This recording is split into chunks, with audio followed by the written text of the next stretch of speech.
Welcome to the Provost podcast at Siena Heights University, your source for academic highlights, faculty and student spotlights, and the news from around campus. Join Dr. Gina Rossetti and her guests as they explore the stories that make Siena Heights a community of excellence and growth. Hello and welcome, and I am so excited to be talking about the Rising Education Program here at Siena Heights. As we get started, I want to give just a little bit of context and background for this program. The Rising Education Program allows inmates who have completed their associate degree through Jackson College to continue their education and obtain a bachelor's degree in business administration here at Siena Heights. This partnership between SHU and the Michigan Department of Corrections was initially made possible thanks to the federal Second Chance Pell program. The Second Chance Pell program started in 2015. It provides Pell Grants, which is a federal financial aid program for students in higher education, to state and federal inmates. It was expanded in 2020 to include more schools, including SHU. SHU began offering programming in January of 2022, and since that time, 4 cohorts or 45 students have successfully completed the program. In 2023, SHU expanded to an additional correctional facility to provide educational programming. It's important to note that the program is currently transitioning from a Second Chance Pell program to the newly established prison education program with the U.S. Department of Education. And I have 4 spectacular guests joining me in the studio today. Dr. Sherry Betts, who is the Executive Vice President at Siena Heights and provides administrative oversight for the Rising Education Program. Dr. Betts was part of the planning team that initially explored and ultimately initiated the Corrections Education Program here at SHU. Welcome, Dr. Betts. Thank you, Dr. Rossetti. We're also joined by Jim Gornick. Jim directs the Siena Heights Rising Education Program, which is an on-site bachelor's degree completion program offered at 2 different correctional facilities in Jackson, Michigan. Prior to his current position, Jim was a school principal with the Michigan Department of Corrections for 20 plus years. Welcome, Jim. Glad to be here. Excellent. Next, we're joined by Jenna Godowski. She is a 2-time alumnus of Siena Heights, and she started her career in 2013 as the Associate Director of our Jackson College campus. In 2023, she transitioned to the Associate Director for Corrections Education. She has been a longtime advocate for corrections education and is proud to be a part of the Rising Education team. Welcome, Jenna. Thank you for having me. And finally, Mark Foreman. Mark is an associate professor here at Siena Heights and serves as the lead faculty member and academic coordinator for the Rising Education Program. He is also a proud SHU alumnus, and he has served prior as an adjunct faculty member for about 8 years before joining us full-time. Welcome, Mark. Thank you. And I think a great place to get started is really at the beginning. What inspired us at Siena Heights to even contemplate this important initiative? Well, I believe that it really aligns in depth with our mission and who we are as an institution. Certainly our relationship with Jackson College and meeting students where they are, it was kind of the impetus for that conversation with Jackson College. And they had approached us saying, you know, you really need to investigate this because there's a need for meeting students right in the facility. And a couple of us, after a few years within the Jackson College program, attended one of their commencement ceremonies. And we knew at that ceremony that we had to get serious about being in the business of correction education. The students came up to us afterwards and said, please, I want to continue my education. Jackson College can't offer that bachelor's degree, but you at Siena Heights can. So that was one of the big heartstring pulls of making this happen.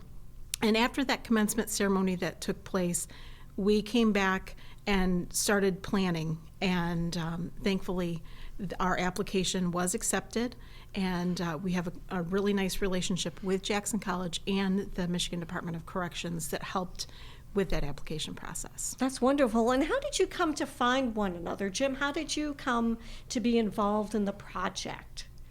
Well, that's a great question. I was, as you mentioned, I was a school principal with the Department of Corrections, and I was looking for the second mountain, so to speak. Yes. A different career, and I was in corrections for a long time, and started investigating other possible positions, and came across a advertisement for the need for at the time it was associate director of corrections ed program, and I kind of laughed at when I told my wife. I said, I don't know if I'll get this job, but if I don't get an interview, then I'm going to stop looking because everything that they were looking for, I had done just because of my background with the Department of Corrections as a educator. That's great.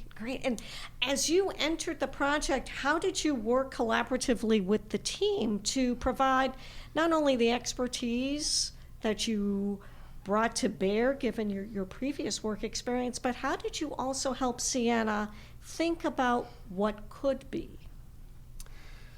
Well, that's a great question. We had a lot of meetings with the Jackson College staff, just picking their brain, and because they had been doing this work since 2012, they've been working towards teaching this population. So we had weekly meetings with them, and I had lots of questions for them as we started to develop the program, find other staff at SHU that could be a part of it, financial aid and the registrar's office, just to get them familiar with this project and to make sure that they were on board and ready to jump in when needed. So it was a slow process, and of course that was this was 2021, so it was during the middle of COVID. Right. So we had luckily we had time to devote to really build the program, find students, and make sure that we had a good structure in place before we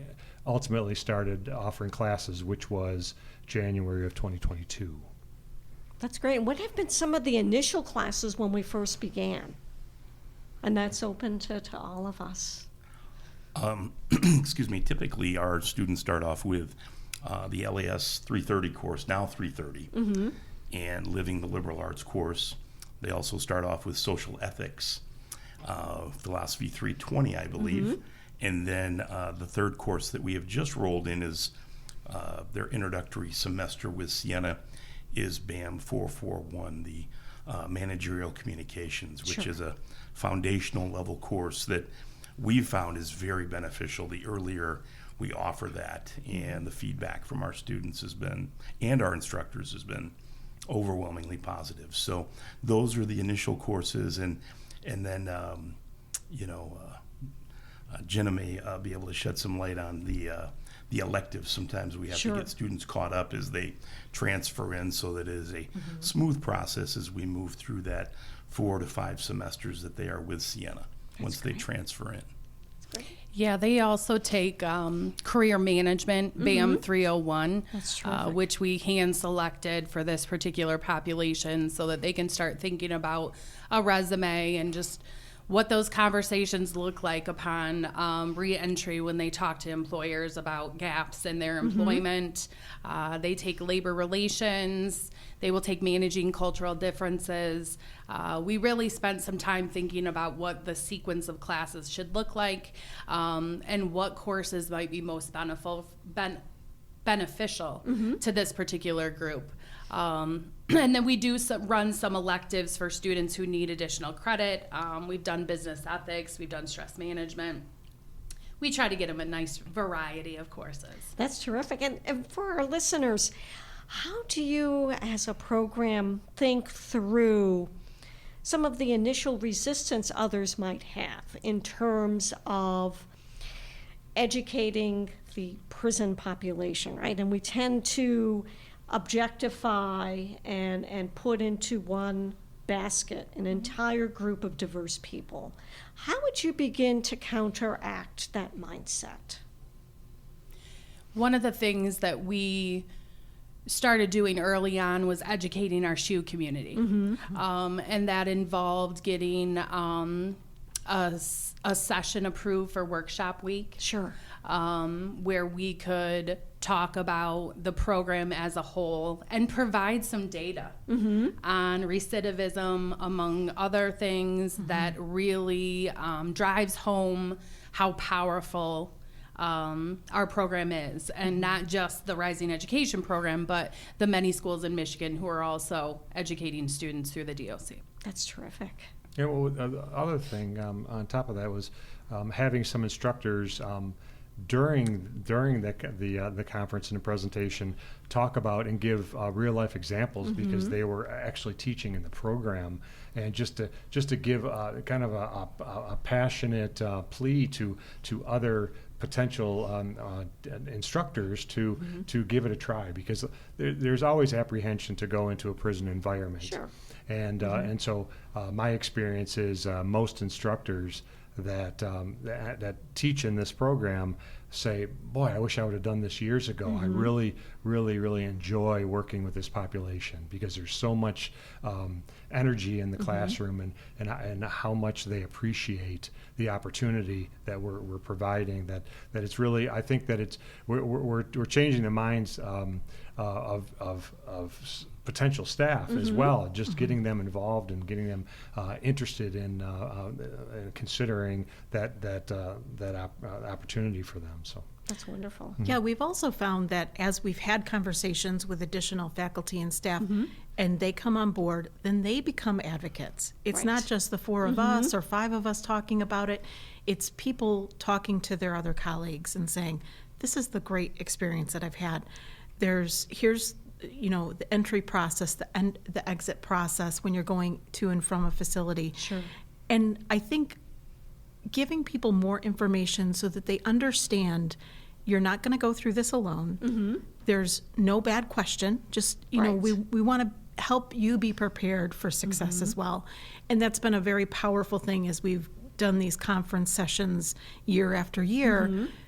It's wonderful to hear the questions that happen throughout those sessions, and even the conversations that take place after the session that people don't want to necessarily have in an open forum. Sure. Those are always exciting to be a part of as well. That's great. And how have you seen transformation in the classrooms themselves, right?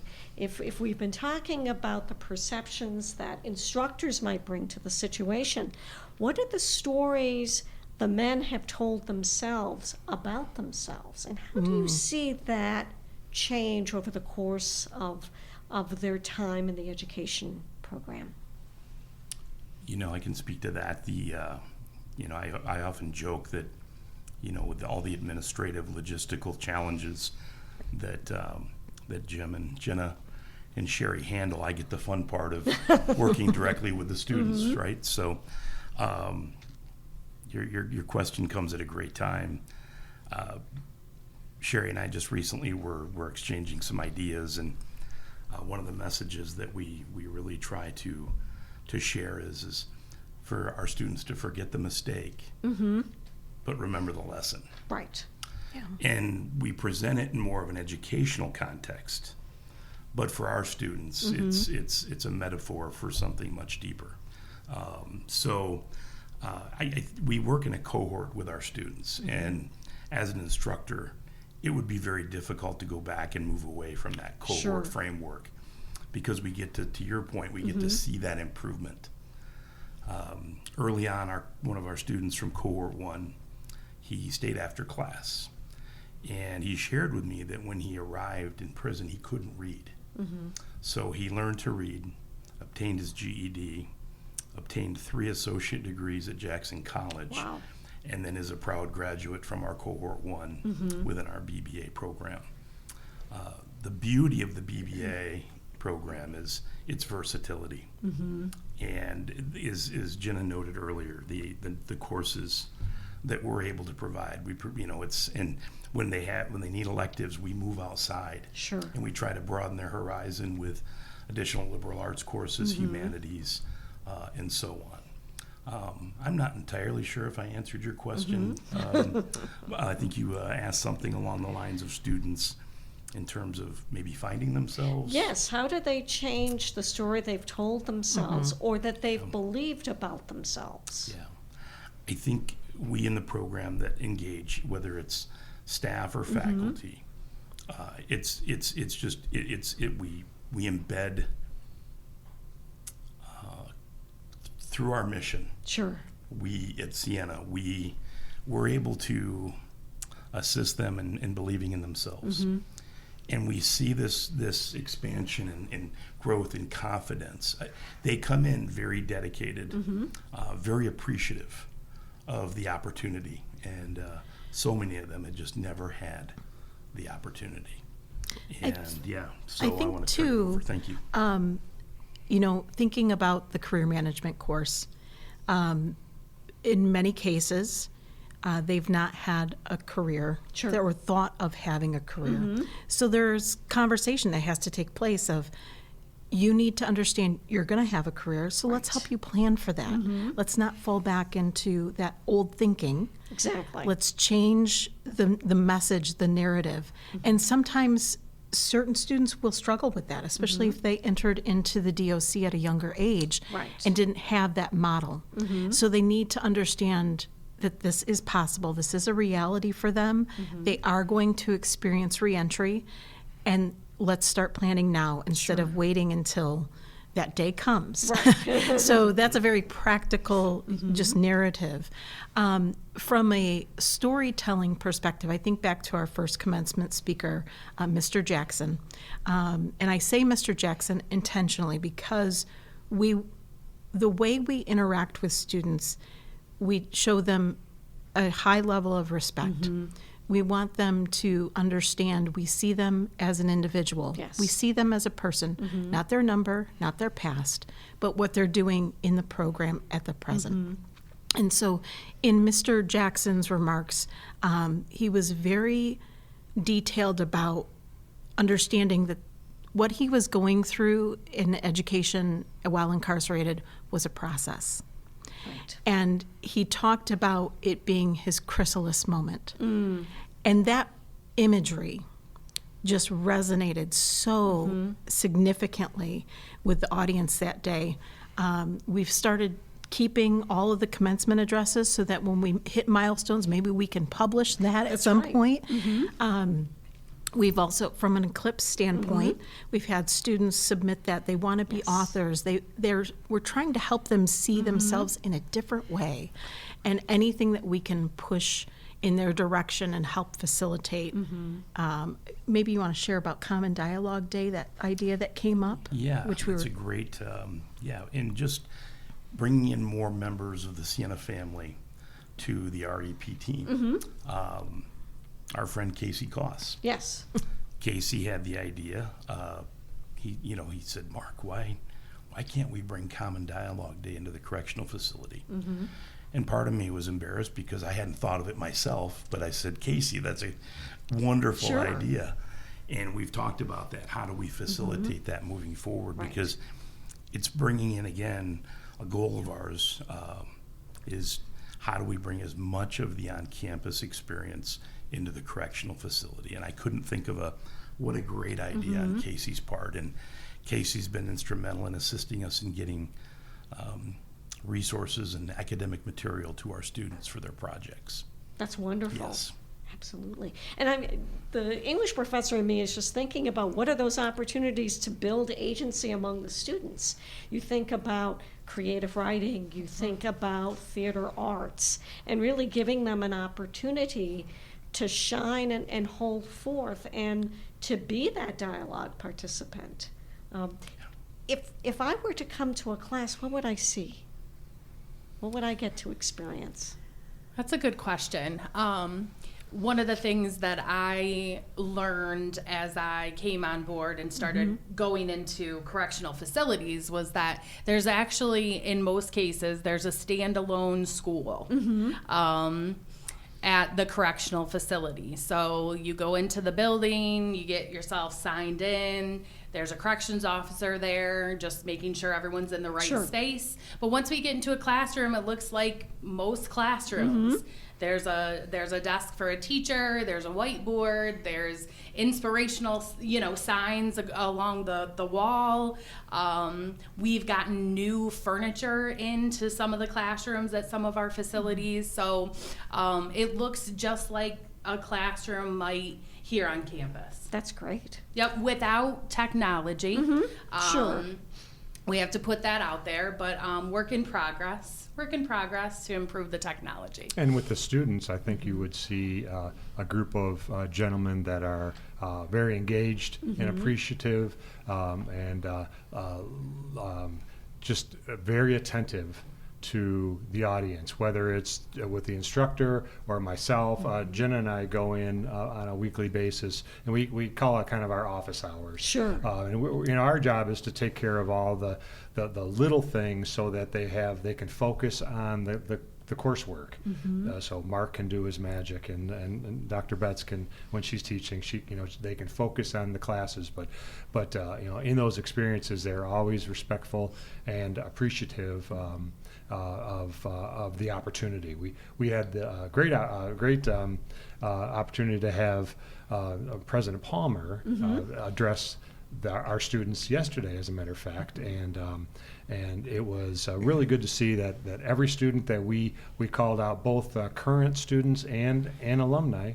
We have some graduates that have not finished their sentence yet, Sure. but they have completed. Every one of them showed up, and Dr. Palmer wanted them to read an article. So we, in advance of that, we printed off articles. Every one of them read the article. They had a notepad. They're ready to take notes, That's asked fantastic. engaging questions. So it was very, very good for us to see that engagement and that excitement, and how appreciative they were of making them feel like they're a part of the Siena community. That's great. So what's next? You talk about the program transitioning. What's on the horizon? And we do realize that there is a process that we have to follow through, especially the MDOC. But we would like to grow and expand. So whether that's locations or programs, or maybe even, I know Mark has had some conversations about how do we get students prepared for graduate work. So we want to expand, we want to open opportunities, and that's going to take some growth mindset that I think that this group is absolutely ready to face and excited about. In the process, we're able to build a learning community. And through that, they become very passionate, lifelong learners, which we know how powerful that is. Sure. And a common theme that you'll see from our students as they get closer to finishing the program is that, yes, they have the KSAs, the knowledge, skills, and abilities. They've met the university learning outcomes, Sure. program learning outcomes, and each of the course learning objectives as assigned. But they talk about utilizing that, but more than that, they talk about going, when they go home, at reentry as returning citizens, and not only having an impact professionally, but having a positive impact in their community and throughout society as a whole. And again, we embed the mission in everything we do of Siena, and we really see that, and the students really grasp hold of that. It's a great thing to see. That's terrific. And do you see that also evolve in terms of the cohort's time together? Does the cohort become kind of a microcosm of that society that they will re-enter? These are their peers. How do you see that happen? I do see that happening. And so at our last Board of Trustees meeting, we had one of our graduates who had re-entered come in and talk with the board. And I did a follow-up conversation with him just to check in and see how he was doing. And he said, Sherry, what I witnessed towards the middle of our program, and then it just built as we got closer to graduation, is that guys began to care more deeply about one another. They had a more vested interest in the group's success not just their own success. And I think we heard a little bit about that in the conversations that took place yesterday at both facilities, where there was a certain point, and it happened at independently at both locations, where one of our students talked about how they're trying to reframe conversations with their families. Terrific. And how are they trying to rebuild those relationships? That's what is happening, whether it's because or solely or work. I'm a woman of prayer, and I pray for these gentlemen. It's just it's an absolutely incredible thing to witness. How do you think you've been changed individually, philosophically, spiritually, intellectually? I never imagined I would be a part of a program like this. Never in my history ever thought I would go into a prison to offer programming to be, and then to find out I was so passionate about it. Right. Also very surprising to me, a happy life surprise. As I mentioned earlier about prayer, it has changed from a spiritual aspect, made me think more consistently that everyone has dignity. Everyone deserves to have dignity. And there's a point in time from a redeemable standpoint where some of our guys feel as though they're irredeemable. Sure. And if we can convey in small or big ways that they are redeemable, that we're invested in them, that we're here to serve, that hopefully that helps as they reenter. And I think those are some of the big things that have impacted me personally. That's wonderful. Yeah. And I know with me, having a background in corrections and having worked in that environment for a long time, I know that prisons can be a very negative environment. Sure. And there's a lot of things that happen in a prison that does not reward positive things that you accomplish. So in that negative environment, working in education and seeing that that we had a small little piece of that population finding something positive and growing from it and developing confidence in themselves. And so amongst all the negative aspects of prison, there are positive things that are happening, and you can see that growth. And I saw it as a school principal because we were offering a GED and vocational trades. Sure. And just now with college, many of our students never thought of themselves as college material. They didn't think that they could ever go to college. And yet now they take it on and they're successful. That's and you great. can just see the confidence in themselves and developing hope. And that's what I think the biggest thing is. We're allowing them to feel hope and that they have a chance upon release. And that's satisfying for me personally. That's great. I feel honored to be able to be a part of this team and to be a part of the program. I advocated for it for years. Sure. Not really, I advocated for it, but I had never been in a prison environment. So the first time I went in was with Jim, and, it's an environment that most of us are not used to. Right. But we know the power of education, and we don't need a fancy classroom to go in and to teach our mission and to provide support to our students. But I'm honored. I feel very lucky to be a part of this program, and I think the students feel that as well. We really are able to provide them with a support system that some of them have never had. A mother, a father, a grandma, an aunt, an uncle, a friend. Sure. Some of them have just not had a constant support system. So I take a lot of pride in what we do in terms of offering them a whole nother support system. And the students don't even realize that they're getting a boost of support when they get into this program. But after their first or second semester, they really realize just how different it is as they transition to Siena. And for the third time, I'll say, I'm just very honored. That's great. That's great. Yeah, I would echo Jenna's comments that it is an honor and a privilege, and you know how you have a feeling in your heart that at a particular point in time in your life you're in the exact place you need to be. Yes. And so I consider myself extraordinarily blessed and fortunate to be a part of what I consider to be just a wonderful program, a wonderful institution, and a phenomenal team. I think our ability as a team to be agile. We meet every Friday for 90 minutes, 2 hours if I get going, if I get on a roll. But they're great. They tolerate me well, Dr. Rossetti. But it's you know how us faculty we can. I know we get started. Yes, There's not a clock in the room, but there is a that's calendar. right. So true. Thank you. But I really mean that, and I think professionally I've never. You know, I was fortunate and blessed.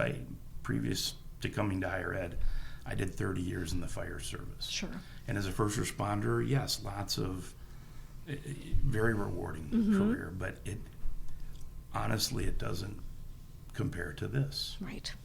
And again, it's just I'm very blessed and fortunate to be a part of it. Well, I can say Siena Heights is blessed and fortunate to have each of you involved in this program and really leading the program and living our mission. So thank you again, Dr. Betts, Jim, Jenna, and Mark. And thank you, everyone, for tuning in today. Thank you for tuning in to this episode of the Provost Podcast. Be sure to join us next time as we continue to celebrate the accomplishments and the stories of Siena Heights University. Until then, stay competent, purposeful, and ethical saints.